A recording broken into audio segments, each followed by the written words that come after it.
Since it is now summer, I thought it would be fun to kind of do a reading vlog that focuses on summer romances and beachy vibes. I definitely don't read enough romance as well, so it's nice to dedicate a whole vlog just to romance. So first I thought I'd just share with you my TBR and then pick something and start reading it right now. The first book on this summer romance reading TBR is one that I shockingly have not read before, and it has been so popular in the past. So many people speak so highly of it. That is Beach Read by Emily Henry. This one for me is long overdue. I have no idea what it is about, and I cannot wait to finally get into it because I feel like I have been missing out for the past couple years now. So this is one I definitely need to get to in the next week or so. Then I thought I'd add a collection of poetry in this TBR since I haven't actually picked up poetry in well over a month now. So I picked out LVOE by Atticus. This is obviously poems about love, and Atticus called it LVOE because they said that since love is imperfect, they wanted to spell the word love imperfectly. I think that's already quite poetic and beautiful, and I can't wait to get into this. Next, I want to give Tessa Bailey another shot and read My Killer Vacation. I have read mixed reviews about this one. It is very short and apparently very steamy as well. So obviously for that reason, some people love it and other people not so much. It says it's a spicy murder mystery, so that sounds interesting to me, and hopefully it lives up to my expectations, which to be honest are kind of low because the last Tessa Bailey I read I didn't really care for, so I'm not expecting too much from this, but hopefully I am pleasantly surprised. And then finally, I'm going to read The Summer I Turned Pretty trilogy by Jenny Han. This one is such summery, beachy vibes, and I love Jenny Han's writing, so I cannot wait to get into these. To All the Boys I've Loved Before is one of my absolute favorite YA romances. I'm hoping this one is just as good as that. And I'm not one to normally get like updated covers. I love to get original covers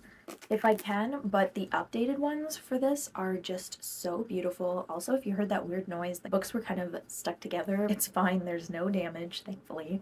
I do not know what I want to start first. I'm kind of feeling these. You know what? I'm gonna do it. Oh my gosh, is there damage? What is that?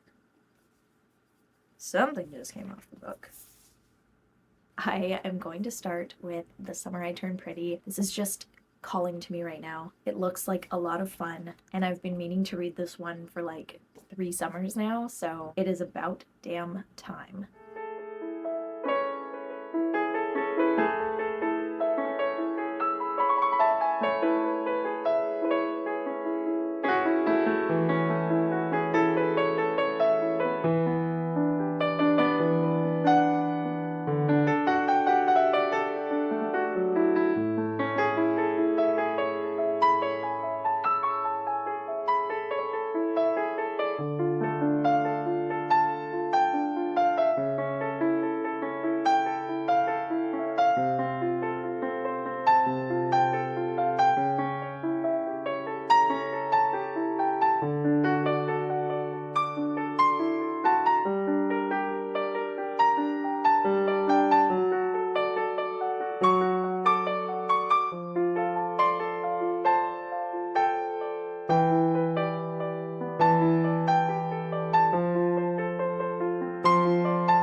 finished the summer. I turned pretty quickly. I think it took me like 2 or 3 days to get through it, and I did really like it. I really loved the summer vibes. It gave me nostalgia for some of my childhood summers, and the beachy vibes were spot on. I really enjoyed that aspect of it, but I do have to say I'm not overly fond of the main character Belly. I find she can be pretty whiny and very selfish. Obviously, she's a teenager. She's like 15, 16 years old, so at that age we were all kind of selfish, so I guess I can kind of understand why the author wrote her that way, but I'm really hoping that there's going to be a future character development there, because there were parts where she was just so selfish I could not stand it.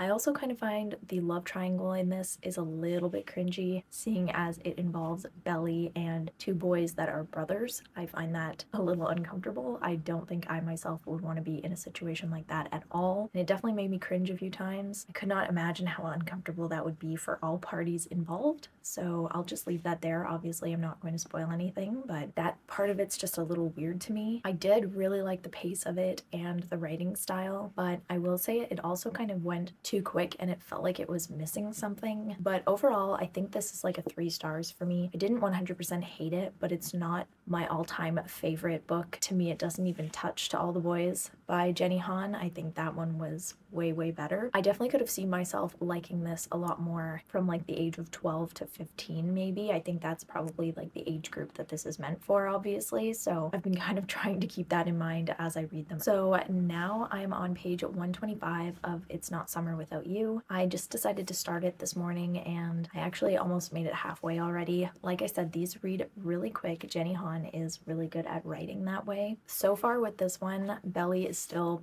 annoying me a lot with her selfishness, and towards the beginning she did something that I find almost unforgivable, to be honest. I really hope that she grows from it. Just this past chapter, it kind of felt like she was starting to realize how wrong she was for something that she had done earlier on in this book, but we will see. I am definitely hoping to finish this either today or tomorrow because I am really enjoying the summer vibes. Even though the characters aren't my favorite, the setting is absolutely amazing. So I think I'm going to continue on with reading this tonight, and then I also might pick up LVOE by Atticus.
I finished It's Not Summer Without You, and I think I have to preface this by saying that I definitely enjoy Jenny Han's writing. Like, I don't want to put it down, but I'm also miserable reading these. The characters are just not it for me. I seriously am struggling to like any of the 3 people involved in the love triangle, and I'm also hating the love triangle itself. It's just awkward and horrible, and I was really hoping it would be over after the first book, but it's definitely not the greatest characters. The summer vibes are still pretty good. I found they were a lot better in the first one, so this one I rated 2 stars. It's just the characters. I can't stand them. I think that they're very ignorant and selfish. I did, however, get a good laugh out of someone's review on Goodreads about it. I looked up how other people were kind of feeling as well. I found one where someone said, not gonna lie, my favorite character might be the house, and I 100% agree with that. I can't stand almost all of the characters. There are a couple who whom I don't mind, but the summery beach vibes are really good. So that was like the only redeeming quality of the first book, and then the sequel, there was less of that. So obviously it just wasn't as good as the first one to me. And then this morning I started We'll Always Have Summer, and I'm on page 147, so literally like almost exactly halfway, and I'm even angrier with the characters right now. I am hating them even more than the last two, and I didn't think that was going to be possible, but Belly is just not it for me. I thought she was going to have some big, maybe character development and such, and I have yet to see that. She drives me absolutely nuts, and the two guys in it are also both driving me nuts in different ways, and not in a good way either. I'm interested to see how this is going to end up. I can't really see this book kind of redeeming the series for me. At this point, I'm just so over these characters, but I do want to see it through to the end, and maybe my mind will change. I highly doubt it, but who knows. I think about 40 pages into this one, I nearly threw the book at the wall, so I'm hoping to finish this today just so I can finally be done with it.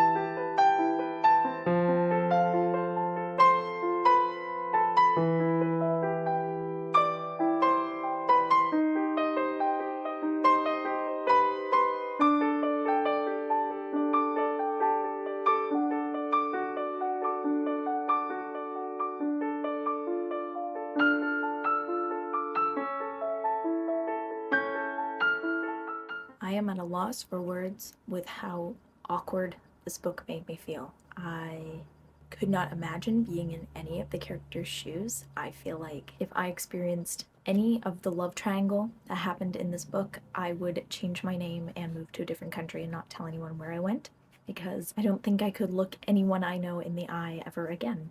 So, 2 stars for me. The characters didn't redeem themselves in my eyes anyways, and I found that though the first book really captured the fun summer childhood nostalgic vibes, the second one and the third one definitely didn't do that for me. I definitely thought it was going to be a little bit more beachy and summery, and it wasn't. The really good aspect of the first book was kind of lost in this one. I feel like I definitely would have liked this trilogy a lot more had I been like 13, 14 when I read it, but now as an adult, looking at some of the characters, I just can't stand some of the choices that they make, and I get it's because they're young, but I can't do it. Because of that, I do think I'm going to gift this trilogy to someone I know who I think would like this at the age that they're at, and hopefully will enjoy it more than I got to. I'm also interested in watching the show on Amazon Prime because I've heard really good things about it, so I'm assuming that it is slightly different than the books. Now I'm either going to pick up Beach Read or My Killer Vacation. I'm honestly thinking about picking up My Killer Vacation just because of the length.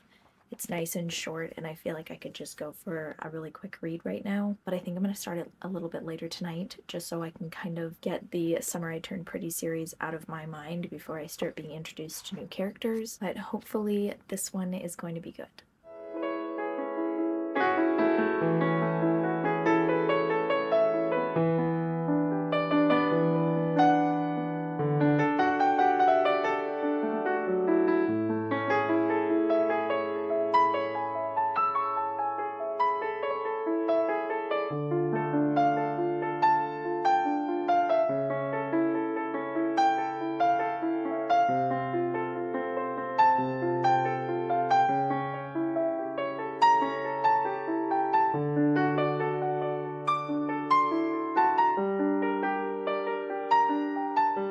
So I'm going to be 100% with you. I have had very intense anxiety, and I'm also having a bit of an existential crisis at the moment. So I thought it would be a good idea to just kind of have a cup of tea and pick up some poetry. I find whenever I get into moods like this, poetry tends to resonate with me a lot deeper, and I think a lot more about the meaning behind some poems. And wouldn't you know it, the first poem that I read actually meant a lot to me in my current circumstance. It's on page 74, and it says, "Remembering that it all ends soon isn't a bad thing. It frees us to live as we should, with lots of love and little worry." I definitely felt like I needed to read that today, and I was meant to read that today. I don't know if this happens to you, but I find whatever I am reading tends to somehow relate to my current situation in life a little bit. It doesn't always happen, but it happens so much sometimes that it tends to be a little bit spooky. And I'm not sure if it's just me drawing parallels from the art that I'm consuming or if it's just a coincidence. I don't know, but it's definitely interesting, and I kind of love when that happens because it makes things feel just a little bit more special to me.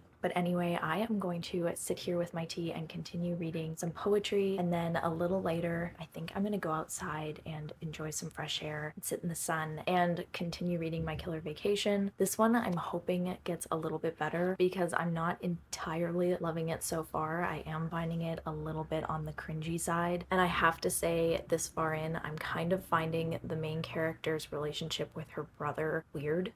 So hopefully that changes a bit. I am 54 pages in, but still pretty early on, but I am going to continue this later and hope that it changes for the better.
So I had to DNF this at page 202. I just could not do it anymore. The plot at this point is basically non-existent. I think that the author started off okay with the whole murder mystery aspect of it, but kind of lost that about 100 pages in, and it just became pure smut and not well written smut at that. And I'll also stand by what I said before. The main character's relationship with her brother is creepy. A lot of the smut scenes in this are creepy as well and cringy, but yeah. So I did end up skimming the last like 90 pages just to see if I was going to miss anything.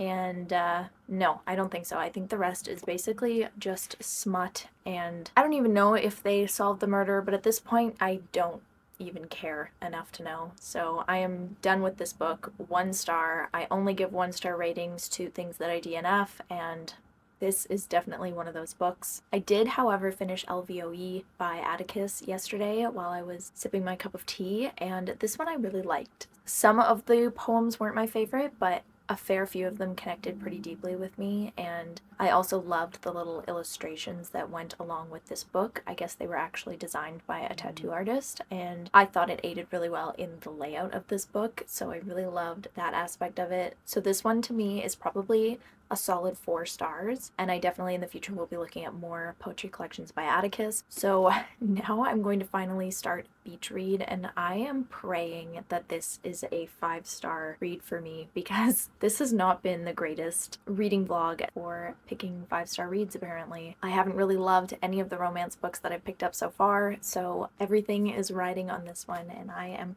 praying that I love it just as much as everybody else seems to. So I'm going to start this right now, and then a little later I might go outside and read out there for a little bit because I did find that really relaxing the other day, even though the book that I was reading I didn't really care for. And I might maybe in the next couple of days even go to the beach and read this on the beach because I feel like that would be a really fun vibe.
just got home from work and I'm about to actually do some weightlifting, but I just wanted to pop on here and kind of give a little bit of an update on how Beach Read is going. This book is giving me 5-star vibes. I don't want to jinx it and I don't want to say that too early, but I'm on page 160 and I've definitely been longing to pick it up all day, and whenever I am reading it, I don't want to put it down. Yesterday we ended up actually going to the beach and I got to read a bit of it while we were there, but we only got to be there for like 45 minutes before a storm rolled in and the thunder was so loud. I did not want to be outside for that, so we ended up packing up our stuff pretty early and going back home. I do work for the next few days, so I can't see myself being able to go to the beach to read this again, but I'm hoping to finish it in the next couple of evenings, and I'll just picture being at the beach in my mind while I read it, I guess. As for the story itself, I'm really loving the characters. I'm really loving like the slow burn kind of romance and the anticipation that's building right now. I'm also finding the plot really interesting too. It's nothing too crazy, but it's definitely a bit of an emotional roller coaster. And so far it's been a very like kind of comforting, cozy read, if that makes sense. Like I'm really enjoying the calm summer vibes and the setting. The setting is really amazing. So now I think I'm gonna go and lift some weights, and then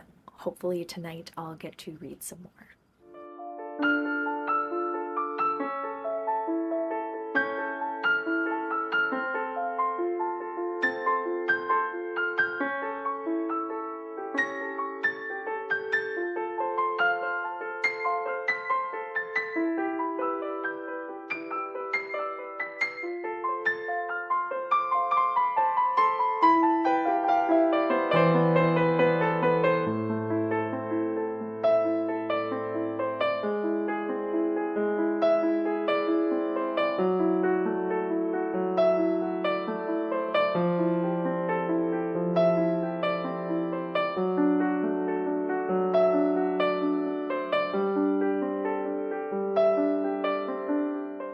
The last half of this book was an absolute emotional roller coaster, and I have not read a romance this good, I think, almost ever, to be honest with you, especially as far as contemporary romance goes. I don't normally love them this much, but this one was so good. There was enough plot outside of the romance itself that it stayed interesting the whole time. The romance itself was an amazingly written slow burn. I didn't cringe at all by any of the lines the characters said or anything that they did, which was amazing because I normally find romance tends to get pretty cringy. I also really loved both characters and I was really rooting for their romance as well. Just wow, I think this is a literal masterpiece, and now I definitely need to be reading all of Emily Henry's other works. I did not want this to end. It is bittersweet finishing this. Like, I am so glad that I finished it and that I loved it so much, but when I was on the very last chapter, I could have cried just because I did not want it to end. This was the perfect summer romance vibe that I needed and the perfect book to end this reading vlog on. I'm so glad that I ended this vlog on such a high note. So obviously I'm rating this one 5 stars, and because of that I am so relieved that I saved this one for last. That book was absolutely stunning. So with that, I think I'm gonna leave this romance reading vlog here. Let me know in the comments if you have read any of these books and what your thoughts were on them. I am interested to see if other people share the same opinions as me, but I hope you have a great rest of your week and happy reading.